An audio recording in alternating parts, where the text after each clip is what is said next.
Hello and welcome to Two Man Meta. I'm Mondo Spanner. And I'm Auntie, and on today's episode we are explaining the card anatomy for Warhammer Age of Sigmar Champions, the card game.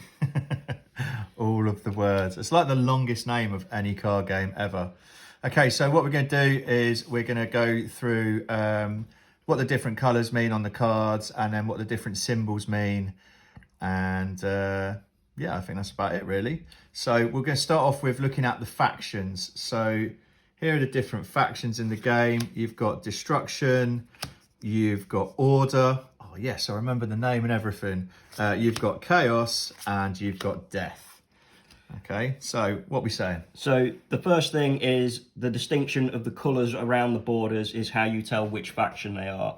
And you also have the generic faction, which probably shows up better on the video than it does in real life, because when you're playing the game and sorting through the cards, these colours all look kind of similar apart from Chaos. Yeah, they're pretty bad. I mean, you've got like a light green, and then you've got a light urine yellow, and then here you've got like a slightly darker grey, and here you've got a slightly lighter grey. So it can get quite, it is frustrating. It'd have been nice to have seen some faction symbols on them, or just some clearer borders. The washed out colouring on them makes it very difficult. But breaking down the cards, we'll go for the champion cards to start off with. So each of the champions obviously has a name. They are denoted by champion, and then they have three different types. So we have wizards, which are denoted by a blue border. You have warriors, which are red, and then you have warrior wizards, which are blue and red. Subtle. But yeah, I was going to talk about the colours really. So if you look here, so that's the difference between Order and Destruction. So although that may look quite different there, you know, in the wrong light with a slightly different print, they're just really easy to confuse, and the greys are even worse. So the coloured borders for the red and blue is nice and distinctive. Yes. Like it stands out on all the cards, and that's how you can tell whether you've got a warrior or a wizard. So the champions are the main characters you use. This is a lane game, so in the tutorial we'll show you more about that. But you've got to put these guys down and stuff goes in front of them. And the way you create your team is you have like 20 points to spend. And if you look on the sides of these cards, there's these green dots. So here, if we show you this one.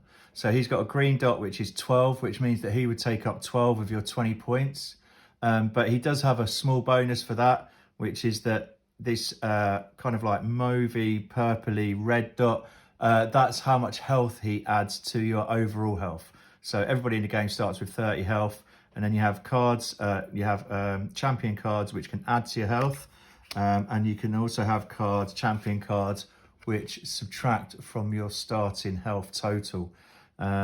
So you can build it, I think you can have a maximum of 35 health.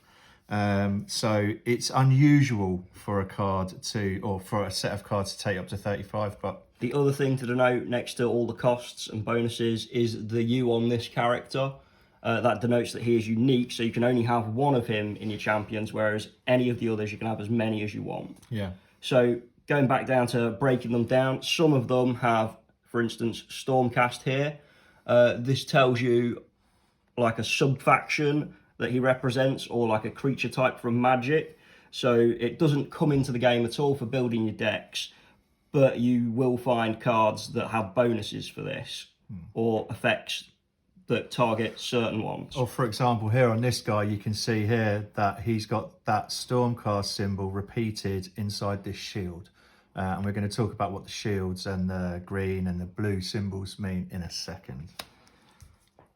So if we move on to talking about the quests, which are these clunky symbols, there are clunky and smooth rotations in the game. So this would be an example of the smooth rotations, just a circle, as opposed to the shield type looking symbols, which are the clunky ones. So in the tutorial, we'll explain more how they work, but clunky symbols, to give you a brief explanation, are activated whereas smooth ones just happen. So clunky ones need a trigger. These ones are called quests on the champions, and it shows what they have to do to progress and spin round. And once they've done a full rotation, you can access the blessings that we'll show you in a bit. So let's go through the symbols on here. We've got removal, we have got an ability, we have got cast a spell, we have got play a unit, we have got deal damage, we've got heal, and we have play a specific unit. So that has to be a Stormcast unit to rotate. The idea of the entire game, or one aspect of the game actually, is that what you're trying to do is you're trying to make your champion rotate 4 times, because when you have the champions, when you initially lay down the champions, then you put a blessing underneath each one, and it's not until you've rotated 4 times that you can release the blessing. And the blessings are really good because they have either global or specific effects that are advantageous to your game plan, basically. Right, so I think that's the factions sorted, and we've dealt with the cards. Well, we've still got these text boxes that explain any abilities. So you can have heroic actions, which cost 1 of your 2 actions a turn to use and give you bonuses. There can be passive effects in here. But another thing to note on these cards is the Tetris blocks. Right, let's get up close because it's kind of teeny tiny. So these Tetris blocks denote which lanes they're affecting. So the green is on your side, the black dot inside it is where this champion specifically is, and the red is showing you which lane of your opponent you're affecting. Now, these become very important in the game. Once you get to know the game and how to place champions, it's really important to look at these effects. Yeah, it's another of where they target. Yeah, it's another nice like layer to the game. So for example, this guy, you wouldn't really want to stick him on the side because then you'd miss out on his effect. If you know, like if you put him on the left-hand side, then you're going to be missing out on this left-hand square here because that's going to be out of your lanes effectively. So yeah, it just becomes another aspect of how you build your team and then where you position them in a game. And it's kind of interesting, to be fair. So the final aspect really of the card anatomy for these is the rarities. So as you can see here, there's a tiny little symbol there that denotes that it is common. It also has a C at the end of its text at the bottom there, which says which number it is of the set.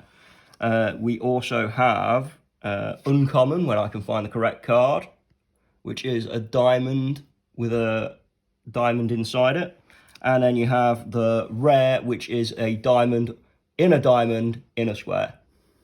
Yeah, it's and then this one's kind of like bronzy coloured for the commons. You've got a silver colour for your uncommon, and you've got a gold colour for your rare. One of the things I don't like about this is they don't have set symbols either. They just have a number telling you how many cards are in the set. I like on stuff like Magic cards where it has a specific symbol for each set that they're in. Like, that would have been nice on this because we've had to sort through sets before on cards, and you end up having to look at loads and loads of tiny little numbers rather than just clearly identifying it by a symbol, which would make it a lot easier. So going on from breaking down champions, we will break down the blessings that we just spoke about that you unlock by rotating your champion 4 times. So different types of blessing. So again, we have faction specific colouring on these. So we have smooth abilities on these, denoted by the circle. So these just happen every turn and rotate and do whatever the card says. For instance, this one is until they run out. Damage to your opponent, until they run out. Then we also have triggered ones that are just, it flips over and it does something straight away, again with the Tetris blocks in them.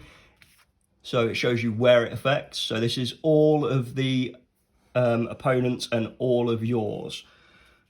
And then we have the clunky ones where you have to actually spend heroic actions to rotate them. On some of these you don't have to do that. Some of them rotate by triggered effects. So that's the 3 types of blessings.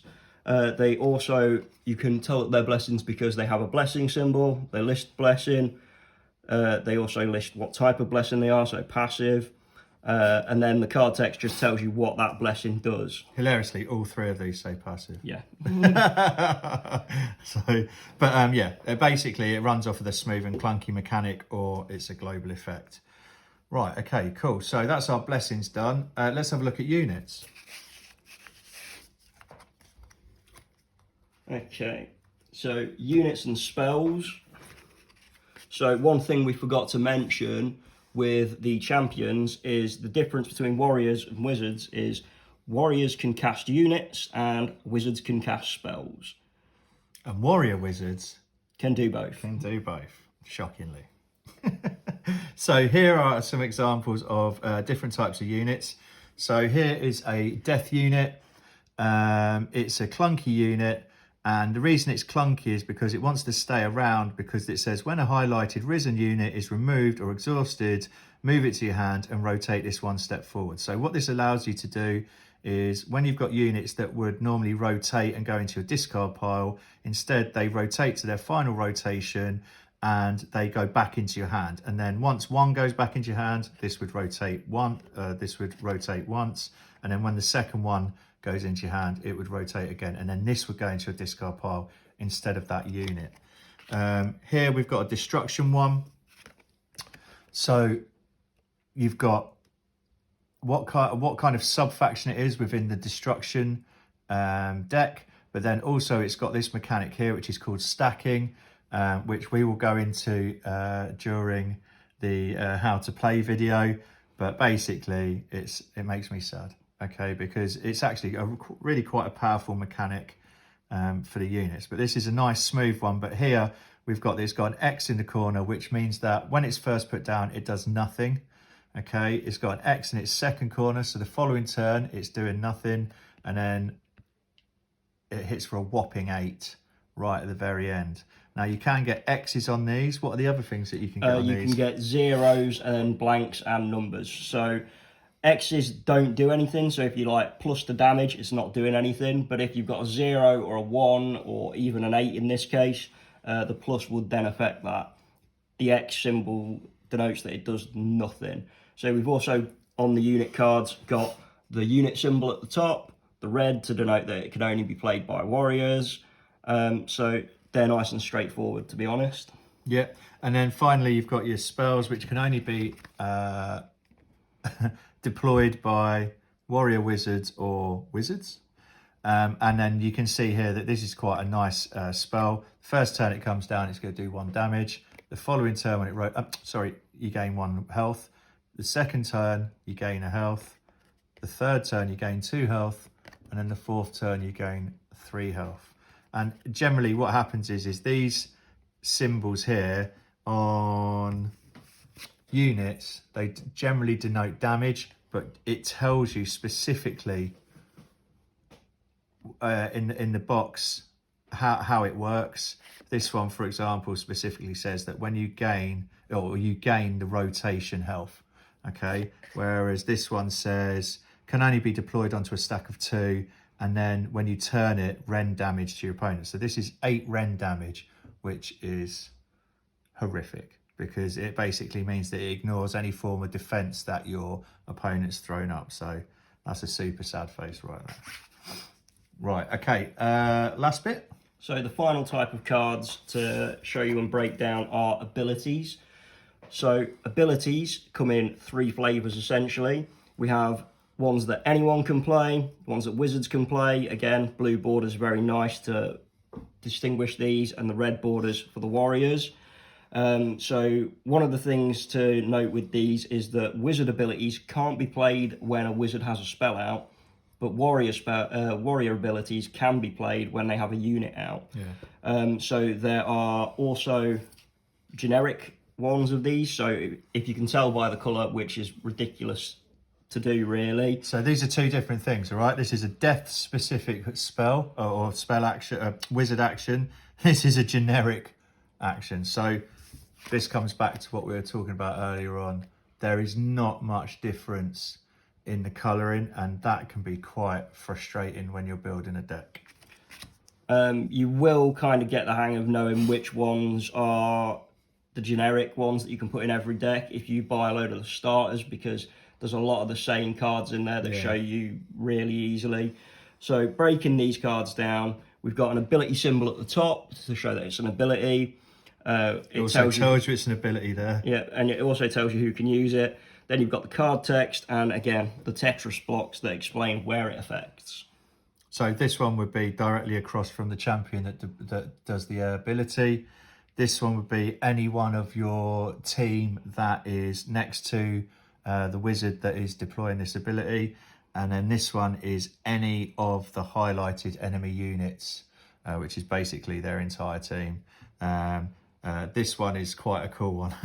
Opportunity Strike does 2 damage to your opponent. However, if there's no enemy units out, so in other words, there's no enemy units deployed in those red squares, then it goes up to 5 damage, and that's quite juicy. So one of the things with the Tetris blocks as well is you've always just got to think of it within this section of 8, because it is a 4-lane game essentially. Yeah, on both sides. And so that makes up your 8 squares, doesn't it? The other one is in this green example, the dot in the middle denotes that you can affect the one who cast it in the first place or used the ability. Yeah. So that is about it for the breakdown of the cards. Yep. Okay, so thank you very much for watching this. So in the next episode, we'll be breaking down the keywords, and then we will also have a tutorial after that to teach everyone how to play. Yeah, lovely. I look forward to it. If you enjoyed this episode of Two Man Meta, don't forget to like and subscribe to stay up to date as we release multiple episodes each week. If you would like to help support the channel, check out the links in the description below, as well as links to our social media pages. Thank you for watching. See you next episode.